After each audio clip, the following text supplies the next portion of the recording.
Alrighty, let's get started so that we can end on time as well. Welcome again, everyone, to the Maryland Avenue community meeting for the Maryland Avenue project. We're focusing on Powell Street this time as the next construction phase. We appreciate you all joining us this evening. I know it's Monday, so thank you for taking the time out of your day to be with us. My name is Elaine Henricks. I'm the Education and Outreach Associate at the Pittsburgh Water and Sewer Authority. I assist with communications for stormwater projects, including this one, and I'll be facilitating the meeting tonight. I am recording this Zoom meeting so that we can post it to the project webpage for those who can't make it tonight so they can view it later. I'll also be taking notes. So we're going to start with just an agenda overview. I've already welcomed folks, but we'll do a little bit more of a welcome and introductions to the project team. We'll then move on to an overview of stormwater issues in Pittsburgh, a description of the project, and then we'll pause for questions, clarifying questions about what's been presented so far. We'll get back into the presentation about what to expect while construction is occurring on Powell Street, and then we'll open up for a full question and answer.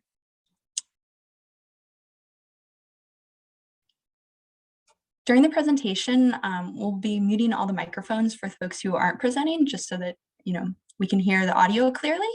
To ask a presentation or ask a question while the presentation is going on, you can type it into the chat. To use the chat function, click on the icon at the bottom of your screen that looks like a cartoon bubble. We circled it in red here in the screenshot. Once we get to the portions where we're opening up for questions, we'll answer questions one by one from the chat and then allow attendees to unmute their microphones so that we can have some verbal Q&A.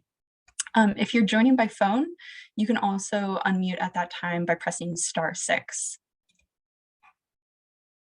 The project team, many of them are here tonight and will be presenting later and helping answer questions.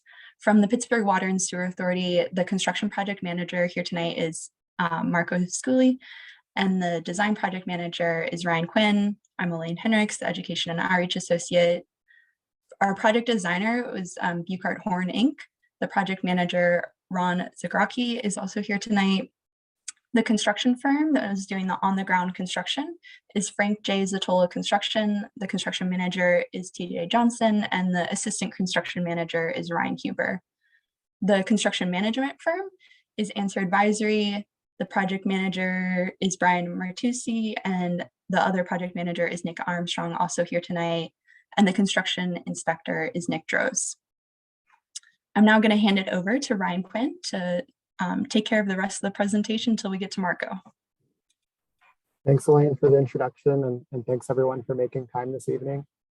So the first part of the presentation that I'm going to talk to is I'm going to go over the stormwater management opportunities and challenges in Pittsburgh as an introduction. Next slide. So much of the public infrastructure that serves Pittsburgh was built over 100 years ago, including city streets, the drinking water distribution system, the electric power grid, and also the public sewer system. Next slide. Pittsburgh's neighborhoods are served by a sewer system that includes pipes that are over 100 years old, and that drives the need for maintenance and replacement. And older pipes are more likely to have defects that impact service. In addition to the age of the system, there are more demands on the sewer system today to eliminate discharges of untreated sewage from reaching public waterways, rivers, and streams, and also reduce flooding risks due to increased frequency of severe and intense rainfall. Next slide. So those stormwater challenges have real impacts on the environment, on public safety, and on the quality of life in the city. Stormwater runoff has water quality impacts and also affects the quality of life in our local neighborhoods. And this takes a variety of forms, including surface flooding. And that's where stormwater flows over land, causing hazards like flooded roadways, damage to the outside or the inside of buildings. And also basement sewage flooding can occur when a private or public sewer system is blocked broken, or overwhelmed by heavy rainfall or snowmelt. So we have more information that you can find about stormwater challenges on our website and also homeowner stormwater resources. So I'll speak to some additional information on the sewer system challenges next on the next slides.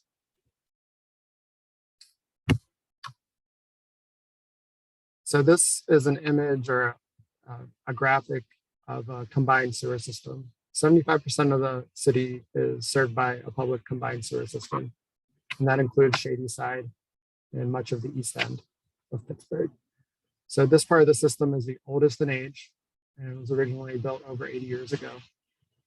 At that time, when it was built, there was no wastewater treatment plant in service, and the sewer flows were discharged directly to the receiving waters, such as in Shadyside, it would go to the Allegheny River.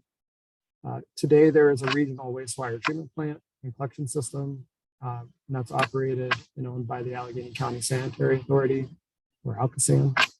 So during dry periods without rainfall, sewage flows through the combined system and is conveyed to the treatment plant. And then that treated water is discharged to the Ohio River. So this is the dry weather condition. Next slide. And when it rains, additional stormwater runoff is directed into those same pipes from impervious surfaces.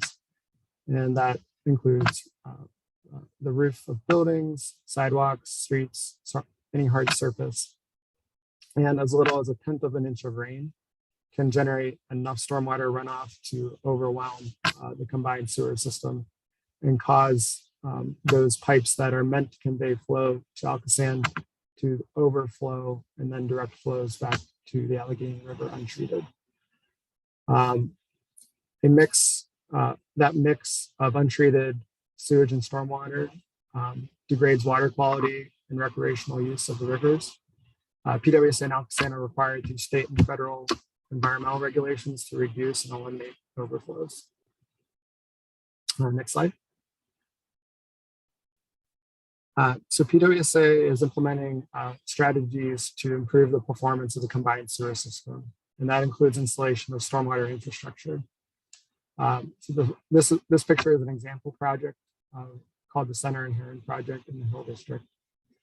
So this project collects stormwater close to where it falls. It's meant to mimic nature and reduce the amount of stormwater runoff that goes directly into the sewer system. It also provides the benefit of beautification of the public space in this instance, as an example. And then ALCASAN is also partnering on these types of projects. We're providing reimbursement funding because it's helping improve the ALCASAN system performance as well. So in this way, ALCASAN and PWSA are working together to prioritize projects that provide the benefit to the rivers, but also local neighborhoods. Next slide. So the purpose of the Maryland Avenue Stormwater Project, the project we're talking about tonight, is to improve sewer system capacity within the Allegheny 22 sewer shed. Being located in a sewer shed means that stormwater runoff collects in the combined sewer system, and those flows are directed to a common location, to a common outfall. So when it rains in Shadyside, that outfall is the A22 outfall, or the 22nd outfall along the Allegheny River. And the A22 outfall is really significant because it's one of the largest in terms of overflow volumes in the entire PWSA system. It includes a number of neighborhoods, and generally these neighborhoods within the A22 sewer shed are fully built and developed. And there's really a limit on the amount of open green space that remains. And so that means if you think back before the city was developed to the condition now, there's a lot more stormwater runoff that is going across, trying to get through the system. Historically, there was a historic stream, called 2 Mile Run, that ran through this drainage area before it was urbanized. And water was then basically rerouted into a sewer system, and the neighborhoods were built on top of that. But it's interesting in that the sewer system generally follows the same topography as the historic stream. And generally that also follows along where the East Busway is. And I just want to point out on this figure, the little green squares or other projects that we've built in the sewer shed and other neighborhoods. Next slide.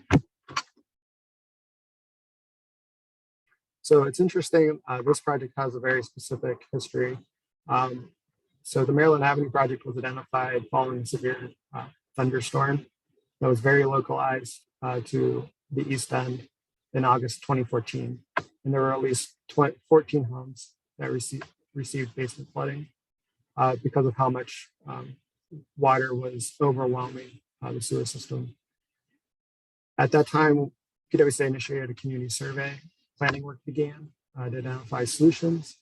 And through that work, it was found that the severity of the rainfall, how much rain falls in a short period can create those conditions that create the basement flooding. So we've seen even over the since 2014, these events occurring rather frequently. I think one of the most recent rainfall events was last May when 1.5 inches of rain fell in about half an hour in this area. So the project we're discussing today, if that had been in service, it would not have fixed the flooding conditions, but it's meant to improve the capacity of the system. And as we implement this project and observe the performance of the system, we'll be looking at identifying potential next steps in evaluating what conditions need to be improved further. Next slide.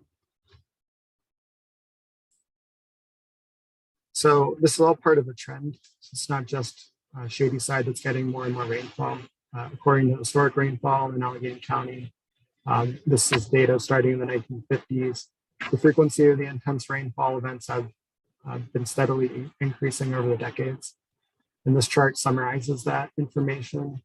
So, for example, in the 1980s, there was about 40 days with severe storm events. And in the 2010s, there was 120 days, or about 12 days per year. So this pattern causes increased risk of flooding. And these intense rainstorms can be very localized and exceed the capacity of privately owned drainage works, such as some pumps that you might have, or the public sewer system. So the strategy for implementing stormwater projects over time is being prioritized by PwC to accomplish the benefit of both the combined sewer overflow reduction, but also looking at these flooding conditions and trying to create a positive impact. Next slide. So there was a community outreach process that this project design came out of, and PwC identified 3 goals for the project work that was shared with the community. So that includes maximizing the stormwater capture of the project. It includes looking at technologies that would manage intense rainfall, which we considered as 1 inch in 15 minutes. And that's very similar to the 2014 rainfall that was causing those basement flooding conditions. And then the third goal was to engage with residents on stormwater improvements that could be made on their own property. Next slide. So now we're going to talk more about the components of the project itself. And we're going to walk through sort of what you can see above ground, and also the components that are below ground and how those work to create a stormwater system. This information that I'm going to walk through, if you were on the June 2021 call before the Kentucky Avenue work started, it's going to look similar. Next slide. So there's 4 overall areas that the project includes. 2 of those project areas are on Kentucky Avenue, and that was part of 2021 construction. And those are considered substantially complete. There's 2 project areas remaining on Powell Street that we're going to focus on today, on the 5700 block and the 5800 block. Next slide. So the project's going to include excavation to install stormwater storage, and that's going to include what would be below ground, which is 57 stone and 24-inch pipes. When it rains, stormwater will enter that storage either through the permeable pavers in the parking lane or through dedicated stormwater inlets that are being installed. The underground stormwater storage layer has an impermeable liner, and that wraps along the sides and the bottom, and that will prevent infiltration out of the stormwater infrastructure. And the intent of the stormwater system is to hold water that's collected during a rain event and hold it for 48 to 72 hours as it slowly drains back at a smaller rate. So you don't get a big peak flow, a high flow during the rain event, but you're lowering the overall flow rate by having this capture system. But the idea is that water wouldn't leave that capture system through the sides or the bottom, but it'd be returned to the sewer system. The project also includes existing tree removal, existing tree protection, and new street tree replacements. And there will be no permanent impact to the current parking uses on these streets as a result of the project. Next slide.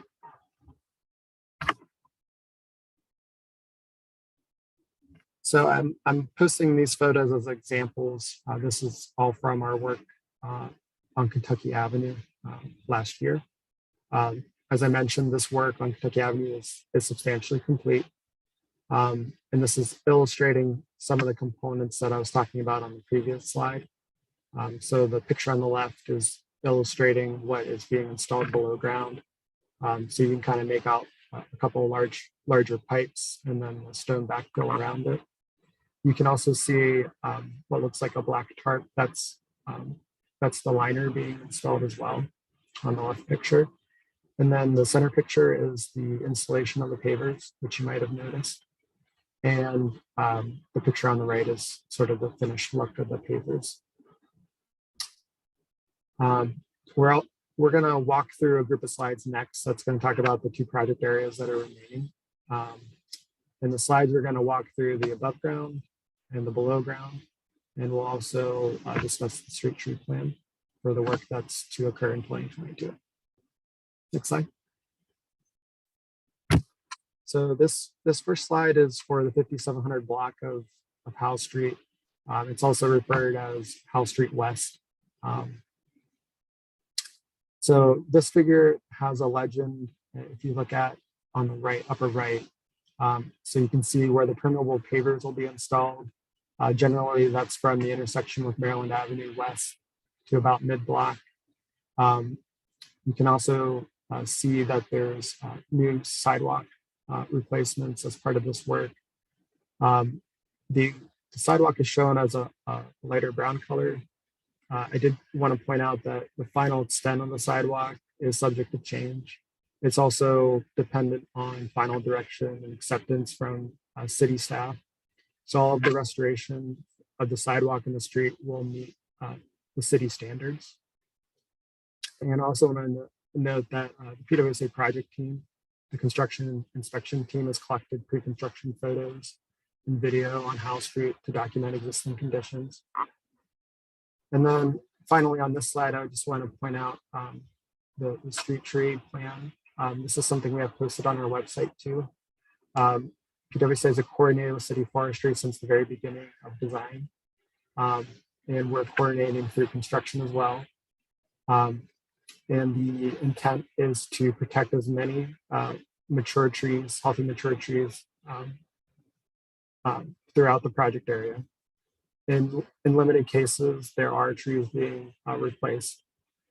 And often those are heavily impacted trees, either heavily impacted by utility clearances like the overhead electric, or they're not an appropriate species to be planted in that location. So the overall idea of partnering and having city forestry review is to do the work that needs done in the neighborhood regarding the street trees that city forestry would do according to their guidance.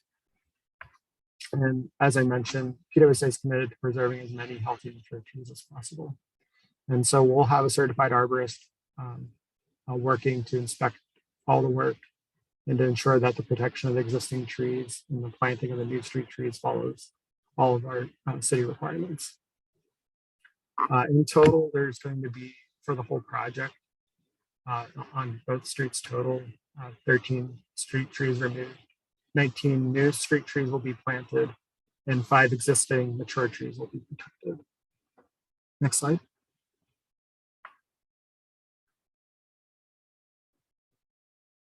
So this is an illustration of what you'll basically be walking above, what's below ground. So I saw the photo, the pipe and stone, and mentioned the impermeable liner. The extent of that will basically mimic the footprint of the pavers. There will be some additional piping that crosses the street and the intersection. Next slide. So this will be the same sequence of slides for the Powell Street East area, or the 5800 block of Powell. The paver footprints is once again from the Maryland Avenue intersection, going east this time to about mid-block. And the footprints of the pavers, I did want to point out, they're not the same length on either side because we are trying to maximize the amount of coordination with the existing tree protection. So we're focusing on having a little bit more storage on the north side of Powell to allow for a tree to be protected on the south side of Powell. So that's kind of why it looks the way it does. And there's also a note here just noting that there were 2 specific trees that we noted as needing specific coordination to know whether they would survive based on the work that we saw with Kentucky Avenue and what City Forestry saw the tree roots looking like in the street versus in the sidewalk, that these 2 street trees should be able to be protected, and that's how they're designated. But I did want to note that we'll be continuing to have that back and forth with City Forestry to confirm that these trees need to remain. Next slide. And then I would just point out that Powell Street's a little bit unique in that we're actually taking flow from the College and Powell Street intersection. So there is a pipe along the south side of Powell Street that will connect all the way westward into our system. So there won't be pavers at the College and Powell Street intersection, but there will still be stormwater collected and conveyed to our system. Next slide. So when the project is completed, the overall project impact is sort of best illustrated by how much capture area there is. So where the rain falls, where does it go? The blue illustrates where flow is being directed to the systems that have been installed on Kentucky Avenue and will be installed on Powell Street. So in total, there's about 5.5 impervious acres draining to this first project. Next slide. And then this is something that is unique to the Powell Street West project area, is the opportunity to have downspout disconnection. There's an opportunity for some properties to disconnect their downspouts from where they're connected now, which is their sewer lateral, and have them connected to connect to the stormwater systems. So this is limited in that it will be for those properties that are able to, it would be the front downspouts, the ones that are closest to Powell Street. So if most of these properties have rear downspouts as well, those would not be candidates for connecting into the system, but just the ones that are closest to the right of way on Powell Street. And the intent of this work is to go along with the project goals, which was to maximize the stormwater capture area And this is another opportunity to kind of innovate and provide a way for private stormwater management to occur. So this is something that is a demonstration project. It's voluntary, so there will be no requirement to participate. PwC will pay the costs and construction, and will pay the cost and manage the construction of the improvements for those that provide their consent. We're currently going, I'll talk more about this right now, but we're going to be initiating another round of outreach to those properties. And to participate, it will require a signed agreement with a temporary easement. And what I'll talk about next is kind of what would be proposed for these downspout disconnections. Next slide. So this might seem straightforward to some, but I wanted to walk through this. So we'll have the stormwater system that's located in the parking lane, but there would be essentially a pipe that goes along the sidewalk or behind the sidewalk in the right of way that would go in front of each property. And to connect to that pipe that's going along the sidewalk or behind the sidewalk, we would cut and cap the existing downspout pipe and create a new conveyance pipe, a 4-inch PVC disconnection pipe that would go from the downspout, the existing downspout, to the pipe in the right of way. There would also be a bentonite check dam, and that is meant to prevent any water in the trench where the pipe is installed from going back towards the property. So it's to ensure that there's no drainage towards the house in that trench that would be installed. On the public side of the system, where it connects to, there would be a pop-up valve. So you could imagine almost, every storm is able typically to be conveyed through the 4-inch disconnection pipe and go into the system. If for some reason there was too much flow going through the 4-inch pipe or too much flow going through the 6-inch pipe, it would have a place to go, and that would be through the pop-up valve. And that pop-up valve would be located right next to the 6-inch lateral. That's that pipe that goes through the sidewalk or behind the sidewalk in front of each property. That 6-inch pipe would then connect into a stormwater inlet in the street that would connect into the storage. Next slide. And this is the same components, just for the illustration of where the pipe is under the sidewalk, the collection pipe. So on one side of the street, on the north side of Powell, the pipe would be behind the sidewalk, and on the south side, it would be underneath the sidewalk. Next slide. And this goes into, if you are one of the homes that is directly adjacent to the Powell Street West work,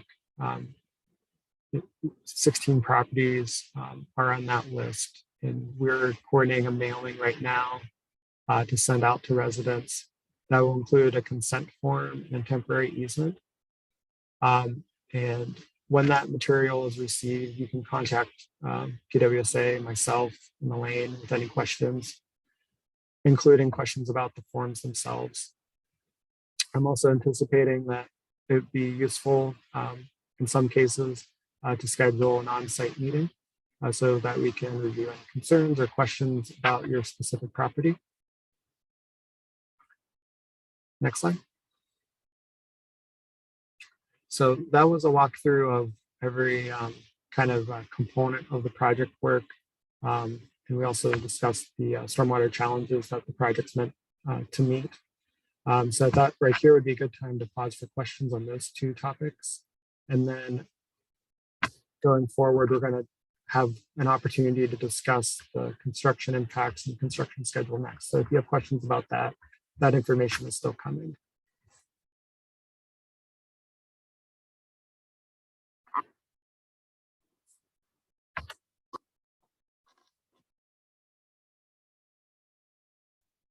We got a question so far about when are you starting, but we'll take care of that question in the next portion of the presentation. I also got a question just clarifying if the voluntary downspout disconnect program applies to House Street East or just House Street West, and the answer is only House Street West for this construction project. Are there any other questions about what Ryan's presented on so far? Yeah, I do have a question, Elaine. Thanks. It's Todd Rosenfeld at 5809 Howe. I'm just wondering, Ryan, when you folks are done with our street and Kentucky, are you moving on to other areas in Shadyside? What's next for Allegheny 22 sewer shed? Yeah, so you saw the map, and we did have several projects in that Allegheny 22 sewer shed. Going forward, the idea is that we'll have monitors. We're actually doing monitoring throughout the system, but those monitors are going in the ground this year as part of our overall citywide planning for the stormwater program. There'll also be project-specific monitoring about evaluating the performance of this project. So that will really be the next step. So after the project work is completed this year, there will be project-specific monitoring that will compare the performance of the sewer system after the project has been built to the data we collected prior to construction. What's exciting too is that there is a project also being installed at Chatham University. So that project will be online this year as well. So when we're doing that monitoring, that the impacts of both projects will be represented. So I think I mentioned how Maryland Avenue will manage 5.5 acres of runoff of impervious area. And the Woodland Road project is a similar magnitude. So altogether about 11 acres of management. So we're expecting that to be a big enough area to evaluate the performance of the projects. At that point, then we'll kind of be, gauging how the system is performing and identifying whether it would be, the next project on the list, or if there's other stormwater problem areas that we need to address first. So that's all part of the planning work that's going on. Thank you. Ryan, this is Kevin McCann. I'm at 5800 House Street, neighbor of Todd's. I'm trying to understand the paving stones, because we did have severe flooding twice this year, as did my neighbor. And, there was literally a river coming down House Street from from College toward Maryland. And I'm thinking, it would run right over paving stones. I mean, I like that idea of taking slow rainfalls, but it would seem like if you've got a severe storm that you mentioned, it just wouldn't change, the severe flooding over the street. Is there anything like that happened on Kentucky that's like, I noticed Kentucky from both east and west feeds into College, and College also feeds from north down to south until it gets to Howe, and then it goes uphill again. So it's almost like 4 streets are feeding it from my house down, 5800 near College toward Todd. So I don't see how the paving stones would do anything. Could you address that, or? Yeah, I can speak to that. So there was an intentional decision to include permeable pavers versus just restoring with asphalt. Could you speak louder? Yeah. So there was an intentional decision to include permeable pavers versus just using asphalt to restore the surface. So the stormwater system is receiving water from inlet boxes, but also it's taking water off the street. So the street is crowned. So water that's flowing from the center line to the curb will run over those pavers. What's really beneficial and why it was prioritized was that paver stones are able to intercept at high infiltration rates. So they're functional through a range of storms. You can look at the literature. we're looking at this project as a demonstration of that. But they're basically rated to manage everything that you can throw at it. 50 inches per hour, a torrential downpour will still go through the gaps in the paver. So it's still providing a benefit to getting water during those really intense storm events. What's interesting about what's happening with flooding is that during a really intense rain event, a lot of the sewer infrastructure is not able to intercept all of that flow. And so there's flooding that basically flow bypasses inlets. When you see that start to occur, then it becomes the flooding conditions that you see. So the idea here is we're starting up high in what I would describe up high in the sewer shed. So the streets of Kentucky Avenue and Howe, providing stormwater management there creates more capacity for those inlets that are getting overwhelmed further downhill in the neighborhood, and those pipes that are serving those areas downhill. So we're trying to get more capacity freed up further up in the system.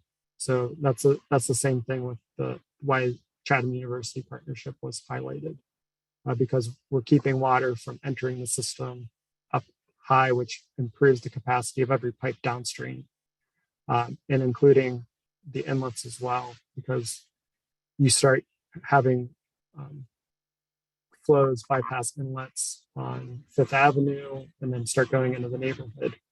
And it becomes a flooding issue because the downstream inlet can't handle it, all of the bypass flows. So hopefully that helped address your question. So it's not that the water is meant to go from one street onto the pavers, but within that blue area, it should either go across a paver or it should go to one of the inlets. Yeah, no, that's impressive that the stones can take 50 inches in an hour. Wow.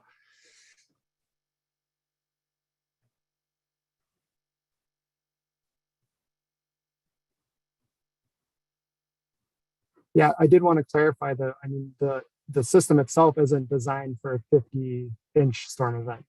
So if it rained for 50 inches in 1 hour, we'd have bigger problems. I don't want to create a false quote here, but the pavers themselves can get flow into the system at that rate, and the system itself is sized for 1.5 inches of runoff. So that's the total volume that it's sized for that area.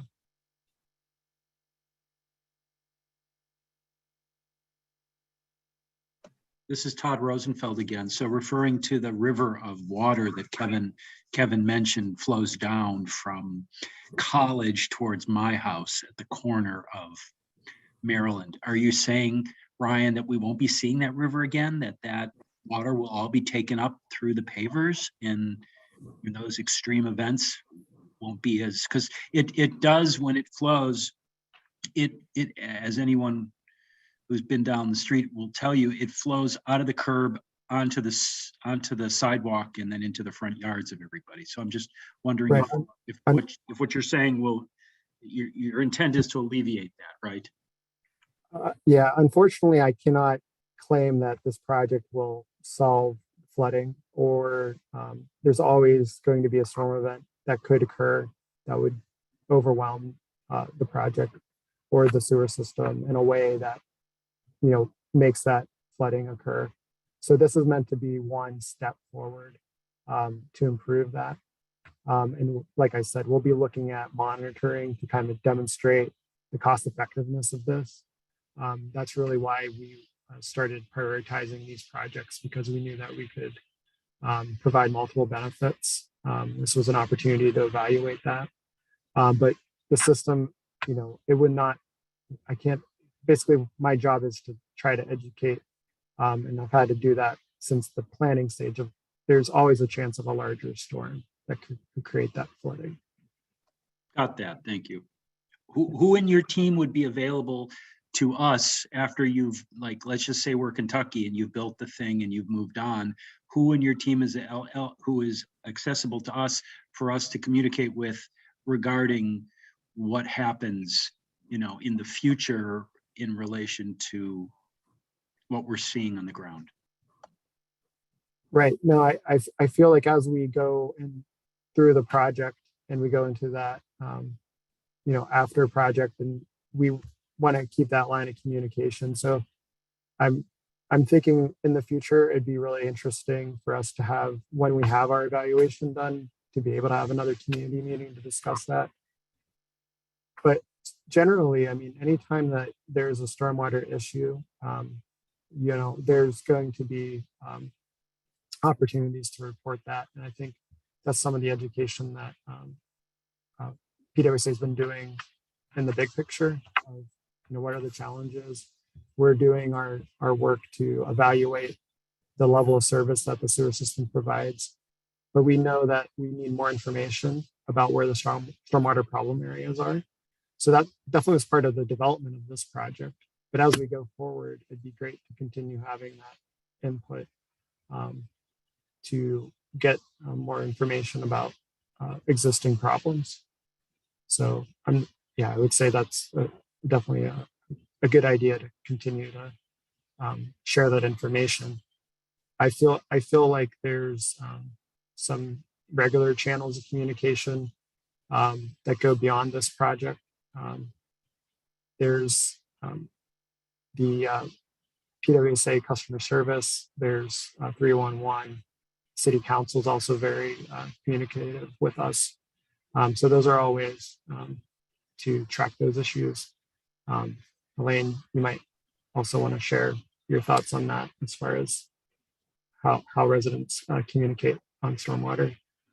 Yeah, we encourage anyone who's seeing a flooding issue to report that to our 24/7 emergency dispatch. That phone number is, you can provide it in the chat, but it's also 412-255-2423, and then press option 1. So it's a 24/7 available office essentially for folks to report any sort of water or sewer emergency. So if your water goes out, but we also encourage people to call us if they're experiencing a basement sewage backup or overland flooding, because like Ryan said, we want to be tracking, especially those flooding issues that it might be occurring, but it's not in their house. So we still want to know where those are happening, and our dispatch is a great way to be tracking that, and especially since they're available 24/7. 311 is a similar service for the city, and they're also interested in tracking that as far as I understand.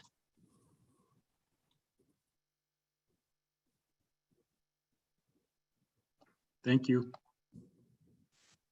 So we got a couple questions in the chat, but I think that we should hold on to those and return to the back to the presentation and then come back to these 2 questions towards the end so we don't run out of time. Sound good? Marco, is it your turn? Yep. Sounds good. Thank you, Elaine, and thank you everybody again for joining us this evening. We're glad to be here to explain this project to you, as well as, you know, taking up your time as well. You know, I know everybody's busy, but we definitely have a good crowd this evening. So I am the PM construction manager, and I will briefly be going over the expectations of the construction aspect of this project. Next slide, please. So the upcoming construction schedule, our anticipated start date is March of 2022. And I'd like to stop there. We are looking at the weather as well. And I think we all wish we had that crystal ball, and we hope that March is going to be nice. But we are going to be definitely taking the weather into consideration. We don't want to start this project right in the middle of a snowstorm. So with that being said, there may be a delayed start. The contractor has provided us, and we also discussed internally as being proactive to starting on March 1st, first week of March, to begin starting at least the first stages of construction. So I figured I'd make that disclaimer. As far as the anticipated end, we are looking at July of 2022. With that being said, one goes hand in hand with the other. So if we get a little delayed due to weather or some type of hurdles that are unforecasted at this point, that one may or may not push our anticipated end date. But these are two goals to start in March and then in July. As I move on to the upcoming phases, so as Ryan mentioned, this project was broken out into 4 phases. With Kentucky being substantially complete at this point, we are now into the final 2 phases for this project on Powell Street, which would be Powell East and Powell West. The final restoration of Powell Street is projected during the summer of 2022. Next slide, please, Elaine. So currently right now, we are on a winter hiatus just due to obviously weather and also not being able to get temperatures for certain restoration aspects of this project. So once again, we're kind of on a freeze at this time until March 2nd, which was also discussed with DOMI or City of Pittsburgh prior to starting this project. Spring of 2022, how street work begins, and once again, it's weather dependent. As we move into the May and June months, downspout disconnection work is projected to be done. And as Ryan stated earlier, there are letters that have or will be going out, and hopefully those responses are in by then, which at least gives us a cushion to when we do start on Powell West, that all that necessary information is there for us to move forward for any of the customers that are interested in doing the downspout disconnect. Once again, our final restoration on Powell Street East and West will be during the summer of 2022.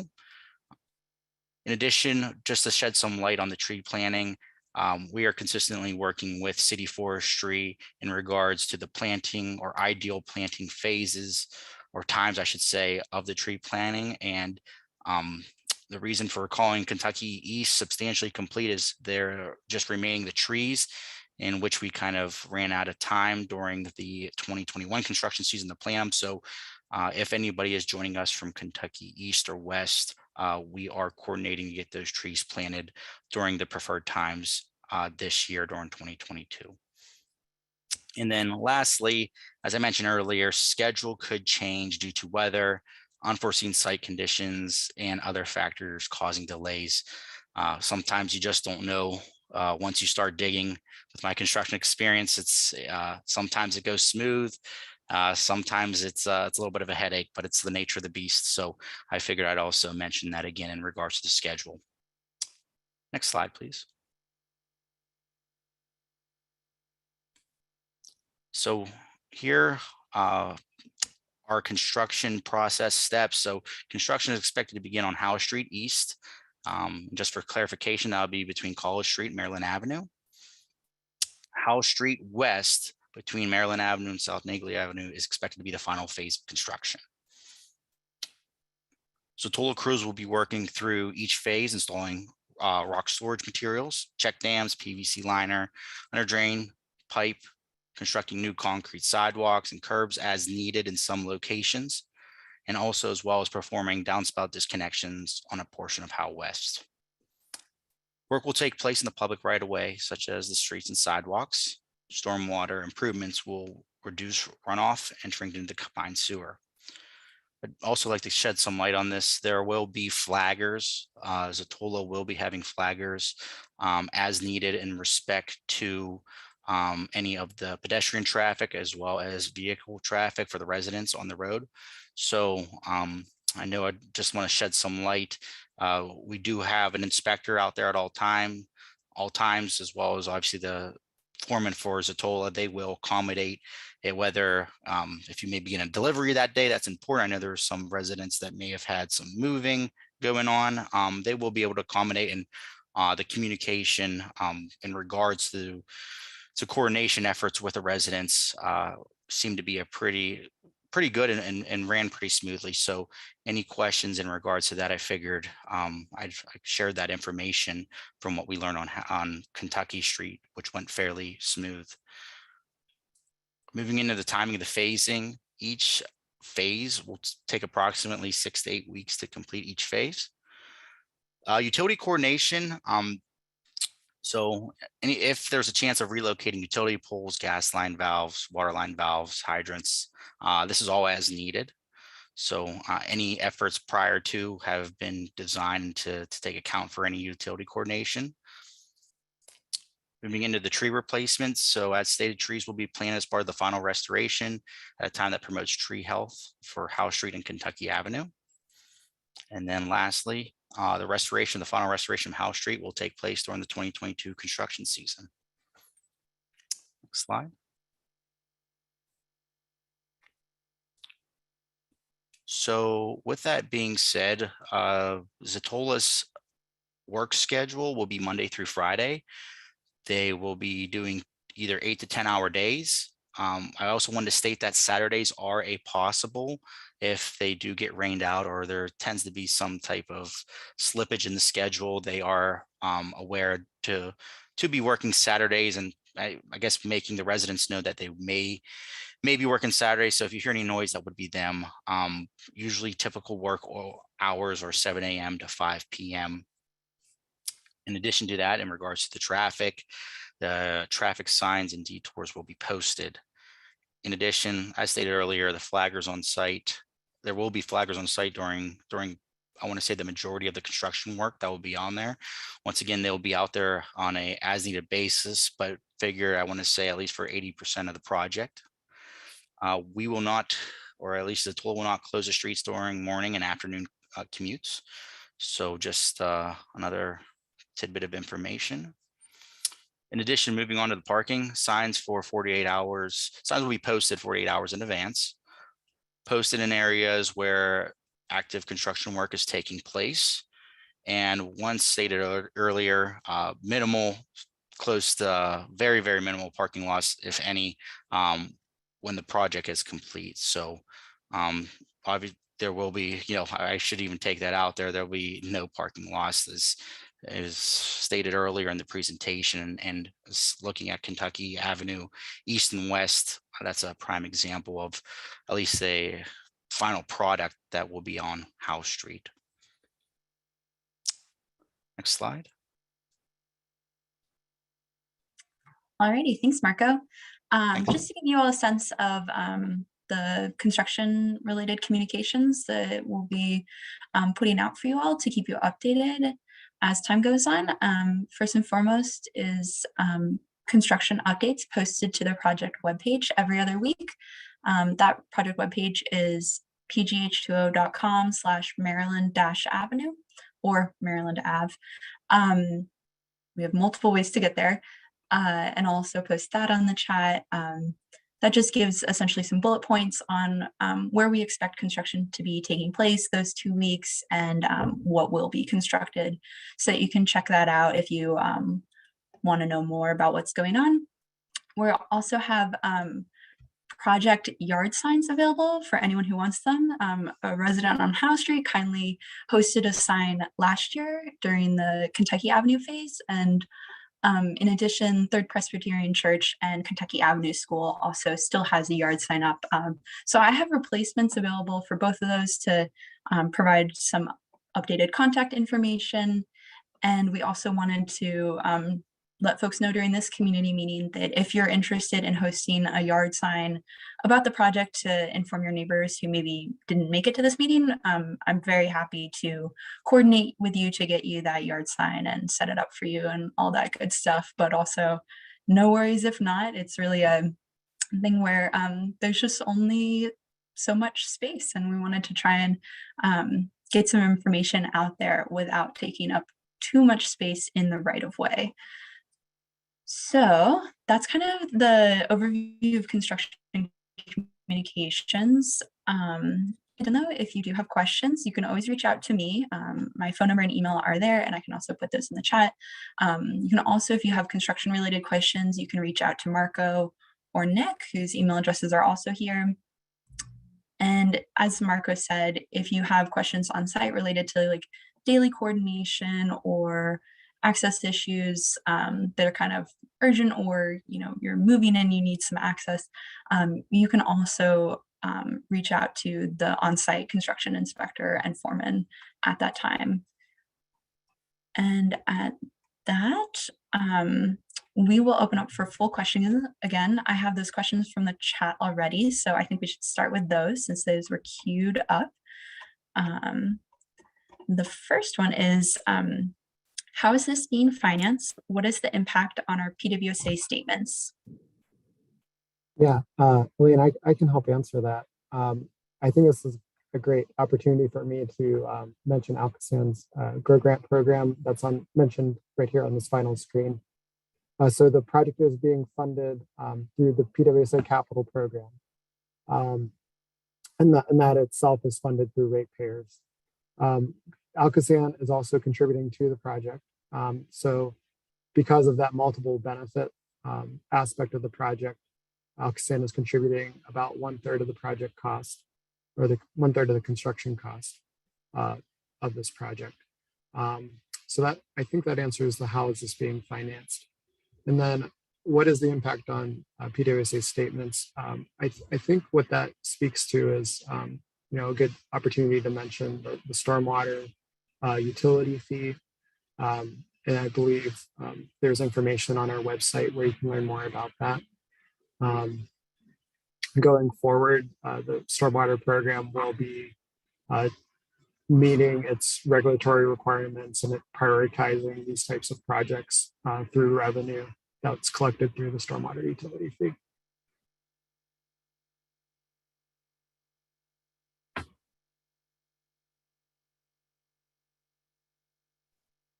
All right, that's helpful. And I can also share that the webpage that has more information is pghco.com/stormwater-fee. There's a lot of information. This stormwater fee was just launched in January, so it's a relatively new fee, but a more equitable way of funding these sorts of stormwater improvements, since it's based on the hard surfaces on properties rather than your drinking water usage, which is how it used to be funded, are these stormwater improvements. So we'll provide more information, and there's also lots of information on our websites and opportunities to attend community presentations about the stormwater fee.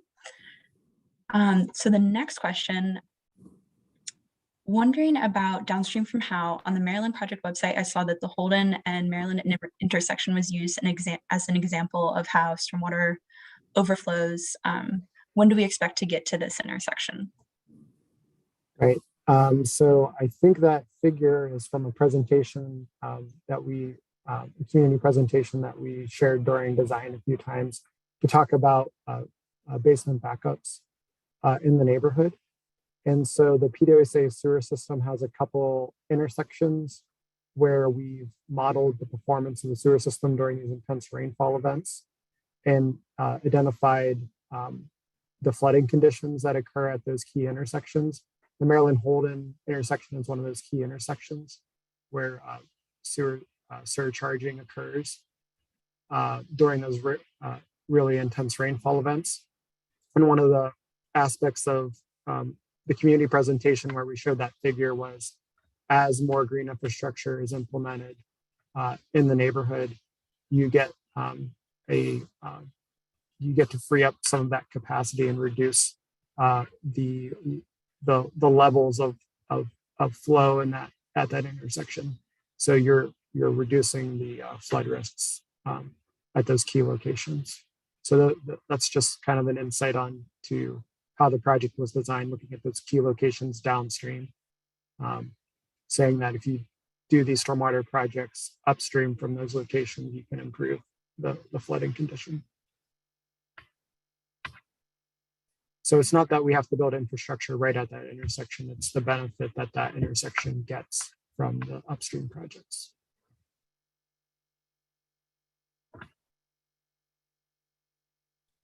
All right, thank you, Ryan. And then another question, can you make sure there's a sign on 5th Avenue if Maryland Avenue is closed?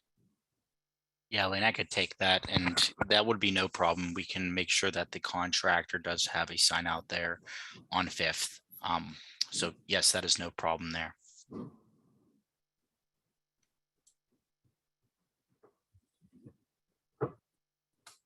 All right, next question. Since the water flows from east/College to west/Maryland on Howe Street, why only pave the west side of the 580 block? Would almost think you would do the opposite. Right. So what I think the question is saying, so Cheryl, let me know if I have this wrong. I showed the image of where the pavers are being installed, and it was from the intersection with Maryland to about mid-block. And there wasn't any pavers from mid-block to College on Howe Street East. And that is okay. That's really how it's supposed to be designed. Flow, I think your point is that flow is coming from College and directed towards Maryland. So let me know if I have any of that wrong. But the idea is that the system is only as big as it needs to collect the 1.5 inches of runoff. So there's a high priority and cost effectiveness for the project. So the paver system is only as large as it needs to be to manage the 1.5 inches of runoff. We could have, one option could have been to have the pavers from intersection to intersection, and that would have conveyed the water. But rather than do that, we have storm pipe only. So we do have a storm sewer connection from that intersection, directing water to where the pavers are. And that is trying to just maximize the cost effectiveness of the design. And that's why there's no pavers at the College intersection. We're able to collect that water and direct it to the systems that are closer to Maryland. Ryan, thank you. So are you then going to add, or well, actually there is none there, on the corner of College and Howe, where that water turns from College into Howe? You're going to run a pipe, and are you going to put in a new sewer? What's it called? Where you have the grill on the street. I'm sorry. Yeah. Elaine, I don't know if you want to back up in the slide deck. I think it's around slide 23, but where I have the blue footprint for Howe Street East. Yeah. So there is a inlet collecting water almost at the intersection right there. So water's flowing around the bend there. And it is a new stormwater inlet with a pipe going west to pick up that flow. We don't see that. No, I see this pipe. It's a very small, compared to the width of the pavers, it's a very skinny blue line. Yeah, Ryan, is that on the north or the south side of The Howe? south side. Yeah, exactly. Yeah, see the street actually slopes the other way. And I know exactly where that is. There is what did I call it? A grill. I don't know what to call it. A sewer. An inlet or Yes. Yeah. Mm-hmm. There is one on the south side of the street, but the water comes down College and goes to the north side of College. The river that Todd and I were describing, it runs down the south side of Howe, not the north. No, excuse me. It runs down the north side of Howe. I'm sorry about the directions. So the grill, the inlet, that's on the wrong side of the street. The water comes around that. Yeah, I think we could definitely follow up more about how the improvements on this, like at this intersection, are kind of intended to address that. I know this is something that the designer, Ron, and I discussed. So maybe it'd be beneficial to follow up directly about that. Yeah, because if nothing else, it can save you a lot of money because you're going to run that pipe to an inlet that, I observed the water goes around it. So, you could even save the money and not do the pipe, but anyway, Right, no. Yeah, no, take a look. Thank you. No, I like that you're pointing that out. And yeah, I think we'll definitely follow up with you on that. I know this particular design concern was discussed. So yeah, we'll definitely follow up with you. Okay, thank you. And one thing just to shed some light on, I know it's a little smaller, but they're right in the beginning of the paving system. Excuse me, the permeable pavers, there's almost like a rectangle right there. There is an inlet that starts there as well.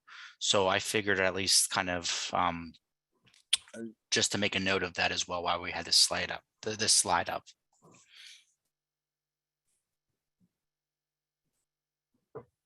Well, the pavers, how will they withstand with the snow plows? Yeah, they're not at any like height differential, so they're not going to catch the snow plow or anything like that. So yeah, So we there's don't have to worry about them buckling in the future, sort of like Omnistone, and they're not going to be crooked or no. by a So snowplow. right, yeah. So the installation of the paver system has that stone base layer, and then there's this very specific bedding layer that the pavers sit on. That's compacted to very specific requirements to ensure that the pavers are stable.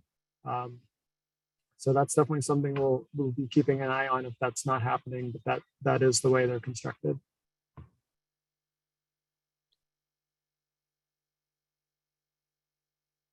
It's Nick Smith. Sorry, I'm late. We live My at other 50. concern is with adding additional trees to the street. We currently have the SOARs at Maryland and College, and Maryland and Howe Street and College at Howe Street.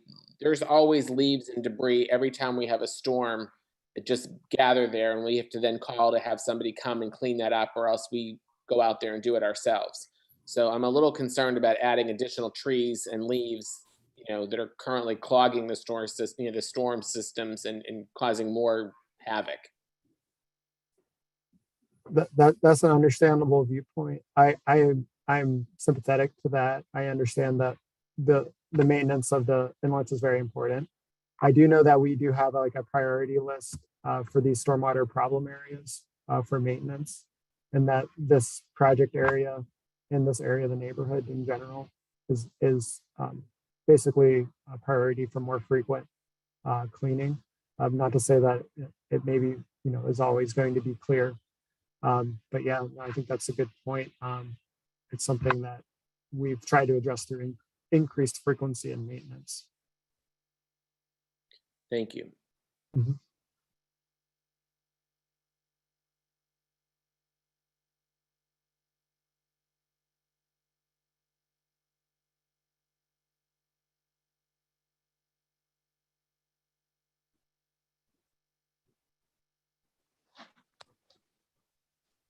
Hi, it's Nick Smith. Can you hear me? Yes. I live at 5818 Howe, basically right across from Mark. Thanks so much for doing this meeting. So it looks like my house is going to be next to the blue pipe on the south side of the street, not directly in front of any pavers, as far as I can tell. Maybe you already talked about it. I showed up late. I apologize. Is it possible to connect my downspouts into the blue pipe? The downspout disconnect system is going to be piloted on the 5700 block on Howe Street West. And that was selected based on sort of what we thought would be the most cost-effective locations for a demonstration project. So yeah, there's not going to be any improvements proposed on 5800 block. Okay. Is there would there be a way to pay to have it done? Because I know, I think one of our neighbors on Kentucky, just had a side deal with the contractor to do something extra in his driveway. Would that be possible? Yeah, unfortunately, it's not a quick answer. For us to do these systems in the right of way requires us to coordinate with the City Department of Mobility and Infrastructure because they have very specific requirements on the right of way. And that includes certain language about downspouts and where they can be. So unfortunately, there's an extra level of consideration about disconnecting downspouts in the city. A lot of homeowners don't necessarily follow the city guidance, but PWSA is definitely coordinating very closely with city guidance. So I'm not sure that that's possible to do that right now, just because we're using this project on House Street West as the demonstration to kind of change the policies to allow that to occur in the future. So yeah, for right now, I don't think that would be a very straightforward coordination, but definitely something to keep in mind in the future. I think we want to monitor the systems, and it's sort of an illustration of the value of having the roofs connected versus not connected. So this project is serving to illustrate that so that we can make that case for the future.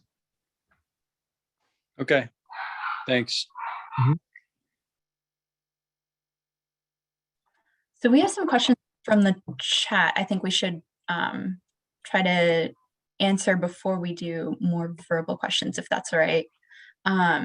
And from Sonia, just wanted to clarify regarding Maryland and Holden, there are no plans to do work closer to this intersection because the thought is that the upstream work will fix everything. Is that the right read? What if it doesn't?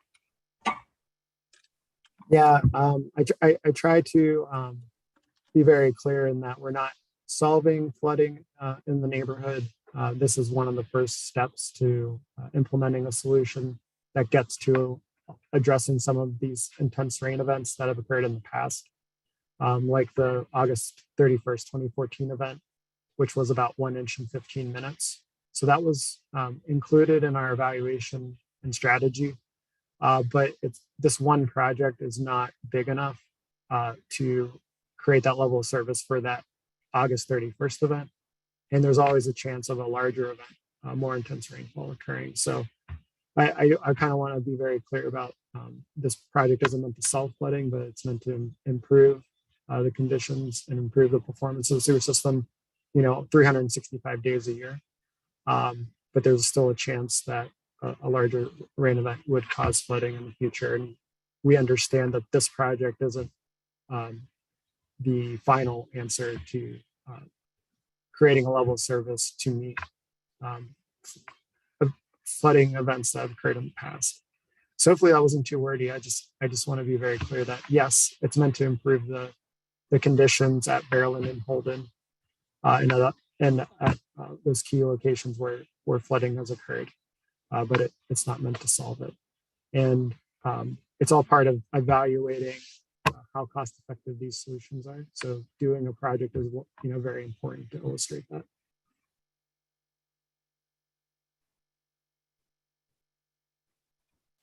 Okay, thanks, Ryan. And then another question from the chat. Am I correct that this will stop the water from making the right turn from Howe onto Maryland? My constant monitoring of my driveway to make sure my basement doesn't flood since we're at the first house with the downward driveway from Howe. I'm standing in the rain many times to keep keeping my driveway drain clear. So the question was that this will stop the water from making the right turn from Howe onto Maryland. Right. So as long as we got our directions straight, so if we're on House Street and making a right turn onto Maryland, yes, yeah, it'll manage flow on both sides of the street from House Street. And that blue area that we showed earlier is meant to be captured into these systems. And the other thing to keep in mind is the curbing. There are certain properties with depressed driveways that maybe aren't being affected as part of this project that might be just nearby.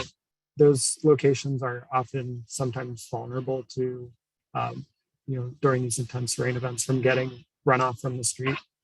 So, those conditions still might remain because they weren't part of the project area. But we are trying to get water into our system. So, we don't want it to go down driveways to the extent that it was part of the project.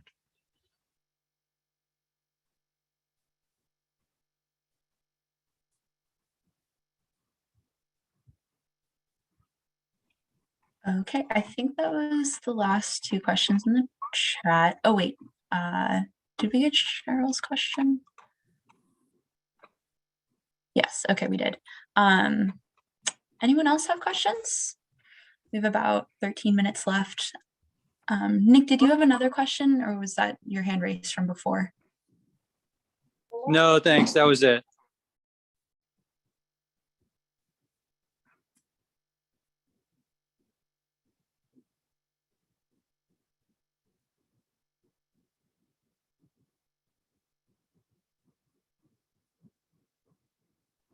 Well, we can hang out for a little while to see if any more questions come up. We've definitely covered a lot. I'm going to start putting into the chat some of those links that I talked about so that folks have that.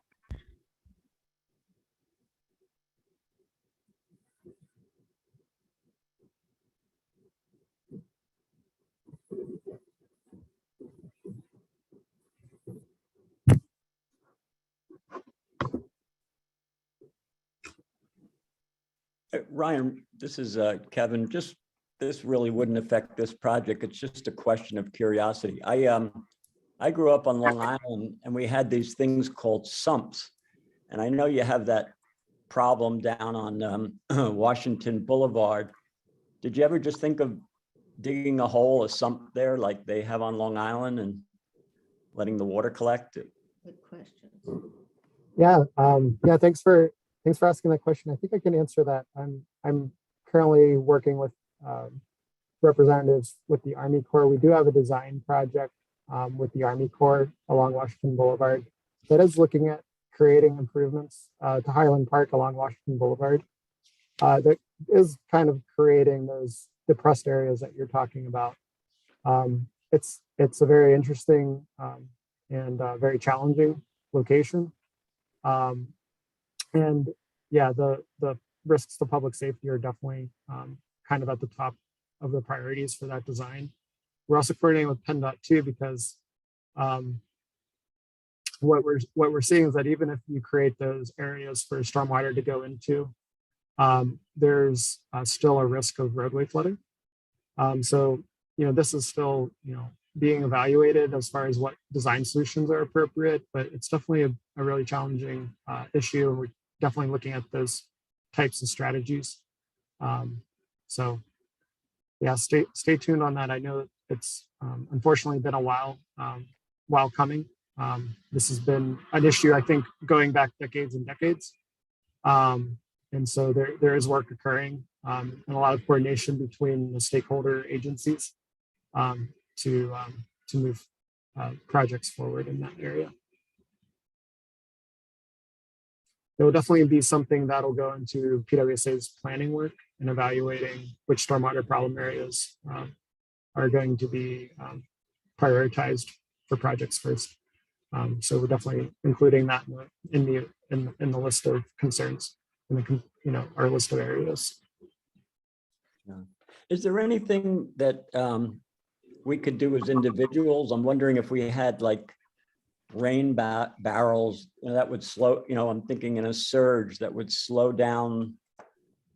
Well, it would be whatever it was, 50 gallons. If every house had one, you could use it to water your garden, or something like that contribute at all, or just for flooding more than anything?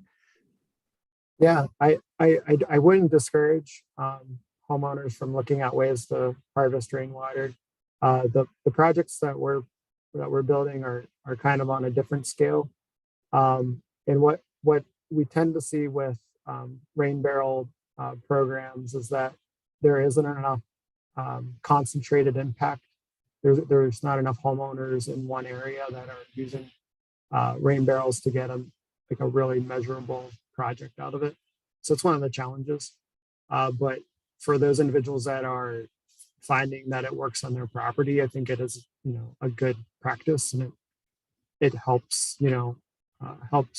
provides a benefit to the homeowner, hopefully, and it also collects some of the water on the roof. And that's kind of what we're trying to do, like with the downspout disconnects, is that roof runoff is very clean compared to road runoff. So it doesn't contribute any sediment into our system. So it's a good opportunity to get water collected and to keep it out of the sewer without incurring a lot of the maintenance concerns of making our project collect more road runoff.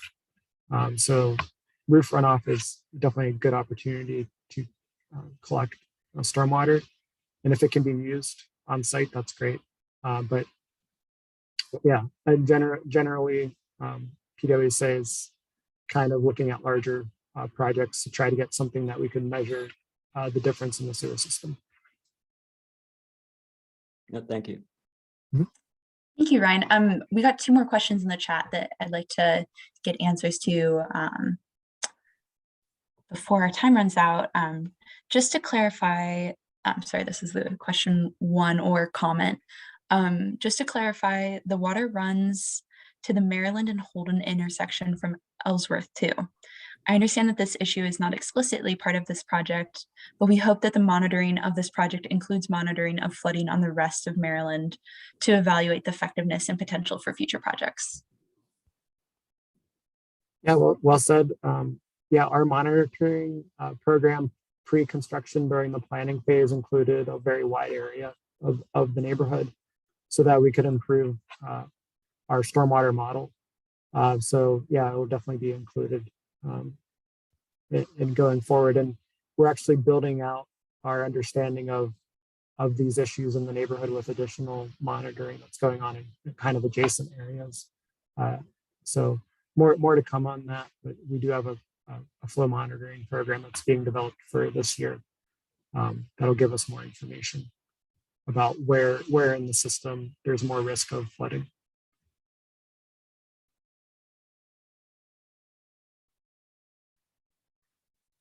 Thank you, Ryan.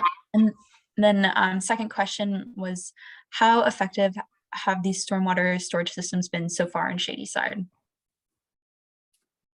Yeah, I think we're still collecting data. These 2 projects in Shadyside, the Chatham project and the Maryland Avenue project, are in construction now. So we will still have to wait till after construction to get that data. Other projects in the A22 sewer shed are completed, and we're evaluating that flow data. So that will definitely be something that is being shared with our, with our regulatory stakeholders and our project partners. And we're still going through, evaluating these projects.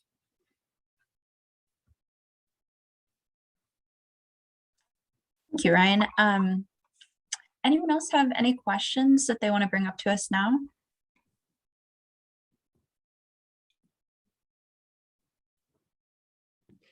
One other thing I was just wondering, I know some of the other stormwater projects, like on South Negley, up in Squirrel Hill, they've put in those great like little bump outs in the street to make it, which also makes it like safer for pedestrians at the intersections. I don't see any plan for that here, so I assume it's too late to plan that, but that would be lovely to have like one of those, somewhere in the middle of the block to slow down the traffic. Yeah, it was one of the alternatives that was put out for a design. We talked with the city, and they did install their process for identifying whether bump outs are needed is based, I think, on an evaluation of vehicle count and maybe vehicle speed. We did go through that discussion with the city, and their determination was that this didn't meet a threshold. So they're not on the call, so I'm not sure how much detail we can go in. Other than that, that was an idea that was proposed, but it wasn't prioritized.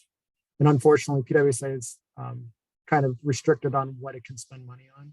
So if the city is not behind the bump outs, then PWSA can't justify spending the ratepayer money on things that aren't specific to stormwater management. So it becomes a question of how the bang for the buck for stormwater management.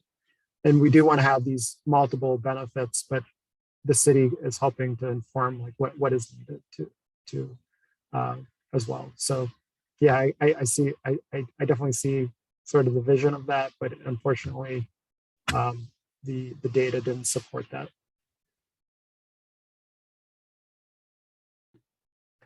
Yeah, Ryan, I was just thinking, this is further to the comment that Mark Caldone made. Ultimately, I guess Alcosan, every leaf that goes into the system, they've got to cleanse that out. I wonder if it might be cost effective for them to come around and clean some leaves more often. Just a thought. Yeah, I mean, Alcosan probably would roll their eyes because they have their hands full managing their system, and they appreciate that the municipalities manage the issues within the municipalities. So, no, I don't disagree with that, but PWSA is very trying to be very responsive to the needs for maintenance, and yeah, Alcosan has their systems to maintain as well. So yeah, I don't want to sign them up for additional work. No, I've actually toured their facility. It's unbelievable the job they do. It's incredible. I just thought that it may actually be cost effective to have a street sweeper twice a month instead of once, because what they have to do to clean the water is just amazing. It's amazing. And to I don't know, I guess add on to that what Ryan said, yes, like Alcosan has their hands full. We mentioned earlier that PWSA crews do go around to help clean out storm drains that may be full of leaves or other debris. So that's something that you can, if you see a clogged storm drain, you can call our 24/7 dispatch to report it. You can also contact us on Twitter or Facebook or through our website to report it as well. We have a report and issue form that I can share the link to. Like, we encourage you to submit a photo with it. So we have a little documentation of what it's looking like, but you don't have to. You could just tell us the intersection or address. That helps us prioritize those areas for cleaning in the future, as well as like if you see broken infrastructure, like sometimes the catch basins collapse, or I've never seen a broken grate, but I'm sure it's possible. Those sorts of things, we really appreciate it when residents report that to us, because we have over 25,000 storm drains in the whole city of Pittsburgh. And obviously that's many more people than work at the Water and Sewer Authority. So we can't be on every street every day. We really appreciate residents letting us know what's going on in their neighborhoods so we can prioritize our work. And in addition, something that we've partnered with Allegheny Cleanways to pilot, and they're now off and running with it, is a volunteer program called Grate Keepers, where Allegheny Cleanways helps coordinate for residents to adopt a storm drain in their neighborhood to help clean off the grate. So this is kind of a special thing that we really do. It's like, do not ever reach your hand into a storm drain grate. That's not a good idea. One would understand that. That's something where you should definitely always call us if you drop a cell phone into the storm drain grate and you need it out, or if you see that it is full up clogged just with leaves. But you are allowed to clean off the debris off the top of it. So if it's like a grate and you see leaves are just covering the top, you can sweep them off. And Allegheny Cleanways has additional resources on that. They're kind of trying to coordinate localized volunteer efforts, similar to they do a lot of cleaning up of the rivers and dump sites. So that's something that we also kind of have partnered on to do a little bit of distributed adoption of our public resources.